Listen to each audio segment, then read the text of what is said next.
पटलं तेच मी शब्दात मांडलं, मला जे पटलं तेच मी शब्दात मांडलं. आज दिनांक 26 जानेवारी 2020 रोजी आपण 71 प्रजासत्ताक दिन साजरा करत आहोत. आपलं भारतीय संविधान 1950 या दिवशी अंमलात आलं. तेव्हापासून आपण प्रजासत्ताक दिन साजरा करतो. पण प्रजासत्ताक दिन म्हणजे काय, हा प्रश्न आपल्या सगळ्यांच्याच मनात पडला असेल. त्याचं उत्तर आज मी तुम्हाला देतो. आपलं संविधान लोकशाही, प्रजासत्ताक व गणराज्य बहाल करणं म्हणजे आपल्या देशाची खरी सत्ता राजाच्या हातात नसून भारतातल्या प्रत्येक भारतीयाच्या हातात आहे. मग तो गरीब असू दे, श्रीमंत असू दे, कुठल्याही जाती धर्माचा असू दे, प्रत्येकाला समानच हक्क आहे. म्हणजे आपण राष्ट्रीय देशात राहतो. भारताला स्वातंत्र्य मिळाले तेव्हा अनेक समस्या होत्या.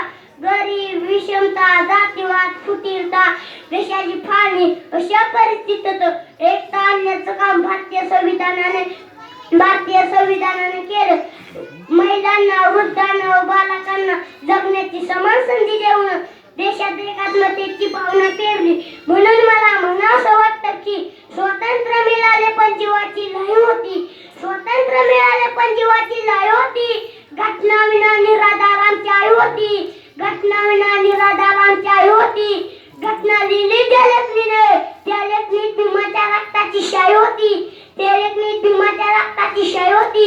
मी सार्थक मशाल वळकुंडे माझ्या भाषणातून क्रांतिकारी, परिवर्तनवादी अशा क्रांतिकाराला म्हणणार आहे.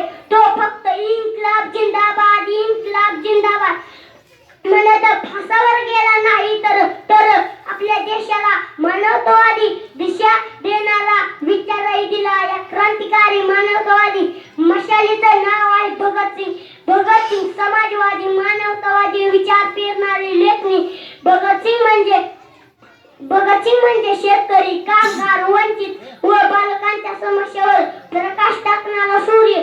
भगतसिंग म्हणजे भांडवलदाराच्या शोषणाकार विचाराला सुरंग लावणारा समाजवादी, मानवतावादी विचार. भगतसिंग म्हणजे मी देव का मानत नाही, समाजाला स्पष्टीकरण देऊन समजावणारा विचारही दिला. भगतसिंग